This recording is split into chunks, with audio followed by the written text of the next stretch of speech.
Bonjour, je suis Monsieur Stésimba, professeur adjoint de physique-chimie. Dans cette capsule, je viens vous présenter la résolution d'un exercice sur la cinématique niveau terminal. Nous allons d'abord lire l'énoncé. Dans le plan de repère R, un mobile M1 en mouvement a pour vecteur vitesse V1 égale à 3i plus moins 2t plus 4j. 1.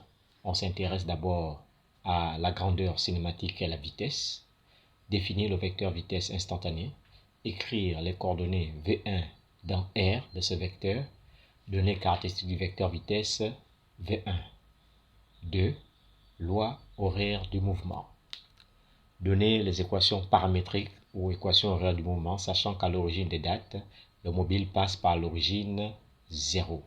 Point de coordonnées 0, 0. 2.2. Établir l'équation cartésienne de la trajectoire.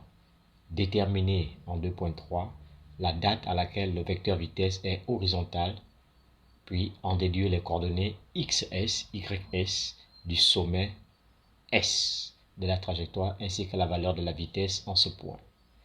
Troisième partie. La trajectoire est représentée sur la figure ci-dessous, figure que vous avez devant vous. 3.1. Définir la trajectoire d'un mobile. 3.2. Déterminer l'abscisse XP du point P que vous pouvez voir sur la courbe où le mobile repasse par l'ordonnée y égale 0. 3.3. Établir l'expression du vecteur accélération A1 du mobile, le représenter sur la figure ci-dessus à la date t égale à 2 secondes. Passons maintenant à la résolution de cet exercice. Point 1. Le vecteur vitesse. 1.1. Définir la vitesse instantanée. Pour la question 1.1, le vecteur vitesse instantanée est la dérivée du vecteur position en fonction du temps ou par rapport au temps. Il faut rappeler qu'en physique-chimie, le temps est la variable. Donc on peut également écrire que le vecteur vitesse instantanée est la dérivée du vecteur position par rapport au temps. On nous invite maintenant en 1.2 à écrire les coordonnées V1 dans R. D'après l'expression du vecteur V1 égale à 3i plus moins 2t plus 4j, les coordonnées du dit vecteur, donc du vecteur V1 nommé supra, seront donc Vx qui est égal à 3 et Vy qui est égal à moins 2t plus 4. 1.3. Les caractéristiques du vecteur V1. Comme nous l'avons déjà vu en classe de 3e, un vecteur est un outil mathématique qui possède 4 caractéristiques.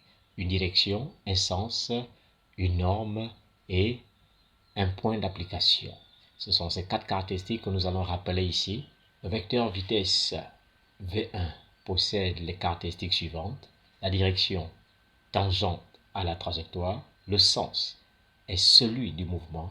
Le point d'application, celui du mobile M1. Et intensité, racine carrée de 3 au carré plus moins 2t plus 4 le tout au carré. Et nous indiquons également la dimension ou l'unité de l'intensité du vecteur. 2.1. Donner les équations paramétriques ou équations horaires du mouvement, sachant qu'à l'origine des dates, c'est-à-dire à t égale 0, le mobile passe par l'origine 0. L'origine 0 a pour coordonnées 0 et 0. Pour cette question, il s'agit d'intégrer les coordonnées V1 en tenant compte des conditions initiales précisées. Donc, aux conditions initiales précisées, x0 vaut 0 et y0 vaut 0. Donc, à l'origine, l'ordonnée à l'origine est nulle et l'abscisse à l'origine est nulle. Intégrons alors le vecteur vitesse pour trouver le vecteur position. N'oublions pas, le vecteur vitesse n'est que la dérivée par rapport au temps du vecteur position. Une intégration du vecteur vitesse nous permet de trouver également les coordonnées du vecteur position. On aura donc pour OM les solutions suivantes. OM1 est égal à X qui est égal à 3t, ça c'est l'abscisse du vecteur position 3t, puisque le vecteur vitesse en X est une constante, en intégrant ici, ça donne 3t. Nous n'oublions pas que X0, qui est l'abscisse à l'origine, est nul, parce que le texte nous mentionne ici qu'à l'origine des dates, le mobile passe par l'origine 0. Et y de t est égal à moins t au carré plus 4t. Y0 à l'origine des dates est nul également. 2.2. Établir l'équation cartésienne de la trajectoire. Il s'agit ici d'écrire y en fonction de x. Et d'après le cours étudié, il faut d'abord exprimer t en fonction de x et remplacer t dans l'équation de y pour avoir y en fonction de x. On aura donc t est égal à x de t sur 3. Nous avons déjà en 2.1 que x de t est égal à 3t. Donc t est donc égal à 1 tiers de x. On remplace donc t par son expression 1 tiers de x dans l'équation de y, ce qui donne y en fonction de x, moins 1 neuvième de x carré plus 4 tiers de x. La forme de l'équation cartésienne nous fait comprendre que la trajectoire est une parabole 2.3, une question à 3 volets. Détermine la date à laquelle le vecteur vitesse est horizontal. Si le vecteur vitesse est horizontal, ça veut dire que l'ordonnée Vy du vecteur vitesse est nulle. Et dans ce cas, si l'ordonnée du vecteur vitesse est nulle, étant donné que Vy est celui-là qui dépend du temps, on peut donc exploiter cette relation pour trouver t. Le vecteur vitesse est horizontal si et seulement si Vy qui est égal à moins 2t plus 4 est égal à 0, soit pour t est égal à 2 secondes. À t égale 2 secondes, le vecteur vitesse est horizontal. Deuxième volet, coordonnées du sommet S pour lequel le vecteur vitesse est horizontal. Il convient déjà de signaler que le vecteur vitesse est horizontal à cet endroit, au sommet de la courbe. Donc, dire que le vecteur vitesse est horizontal, c'est-à-dire que la courbe où le mobile M1 a atteint son altitude la plus haute. On peut aussi représenter déjà le vecteur vitesse. Voilà. Coordonnées du sommet S. Deuxième volet de la question. Remplaçons dans les équations réelles le temps par sa valeur de S. Puisqu'on sait que le vecteur vitesse est horizontal, à t égale 2 secondes. Maintenant, on va trouver les coordonnées, à quelle position, les coordonnées de ce point-là, où à 2 secondes, le vecteur vitesse est horizontal. Donc, dans les équations qui nous renseignent sur la position du mobile, question 2.1, oui, cette équation-là, on remplace le temps par 2 secondes. On a donc l'expression suivante.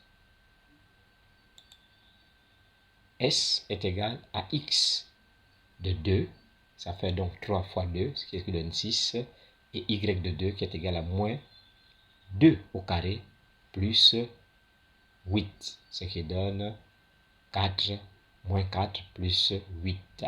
8 moins 4, ça fait 4. Donc les coordonnées du sommet S sont donc de 6 en abscisse et de y en ordonnée à t égale 2 secondes. Positionnons également le point S, qui est le sommet ou la hauteur maximale atteinte par le mobile M1. Troisième volet, valeur du vecteur vitesse V1 au point S. Au point S, on sait déjà que le vecteur vitesse est horizontal. Et lorsqu'on se réfère à la question 1.2 sur les coordonnées du vecteur vitesse V1, Lorsque le vecteur vitesse est horizontal, Vx est égal à 3 et ici, Vy est égal à 0 si t vaut 2 secondes. On aura donc à t égale 2 secondes, Vy est nul et donc le vecteur n'a que pour seule coordonnée Vx est égal à 3. La valeur ou l'intensité donc du vecteur vitesse est donc V est égal à 3 mètres par seconde. 3.1 Définition de la trajectoire. La trajectoire d'un mobile désigne l'ensemble des positions occupées par ce mobile au cours de son déplacement. Et 3.2 Abscisse XP. Si l'on regarde bien la courbe ici, le point P a pour coordonnées XP et YP qui est égal à 0 puisque le point P est uniquement présent sur l'axe des abscisses. Donc YP est nul. On aura donc pour Y égale à 0, on aura donc ici moins T au carré plus 4T qui donne T facteur de moins T plus 4 qui est égal à 0. Un produit de facteurs est nul si l'un des facteurs est nul. Pour un petit rappel en mathématiques. Et comme nous savons qu'ici, le temps n'est pas nul, on va donc prendre le deuxième facteur, moins t plus 4 qui est égal à 0. Et de ce deuxième facteur, moins t plus 4 égale à 0, on peut donc tirer t est égal à 4 secondes. Et pour t égale à 4 secondes, on remplace dans l'équation horaire en 2.1. On aura donc pour t égale 4 secondes, on a xp de 4 est égal à 3 fois 4 qui est égal à 12. Nous savons que si on remplace 4 par dans y de t, on trouve 0. Enfin, expression du vecteur accélération. L'accélération est la dérivée du vecteur vitesse par rapport au temps. Donc, il nous faut dériver les coordonnées du vecteur V1 présenté en 1.2 avec comme composante Vx est égal à 3 et Vy est égal à moins 2t plus 4. N'oublions pas que la dérivée d'une constante est nulle. On a donc la proposition suivante. Coordonnées du vecteur accélération 1.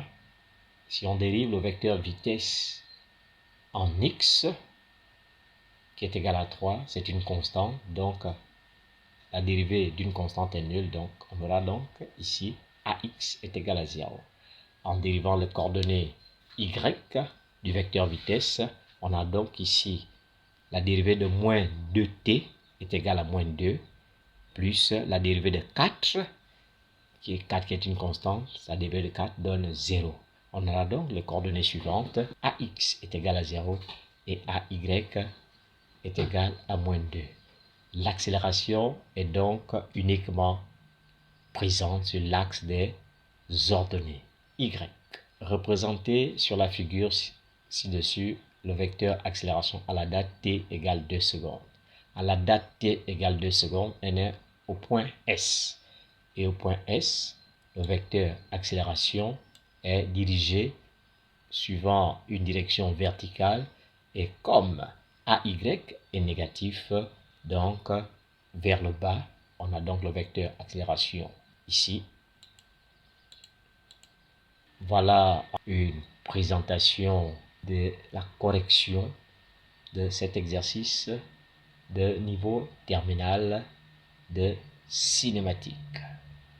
S'il y a quelques zones d'ombre, je vous invite à poser vos questions dans la rubrique des commentaires. Cela me donnera l'opportunité de revenir sur certains points qui n'ont peut-être pas été bien éclaircis. Je suis M. Spécimen et je vous dis à la prochaine.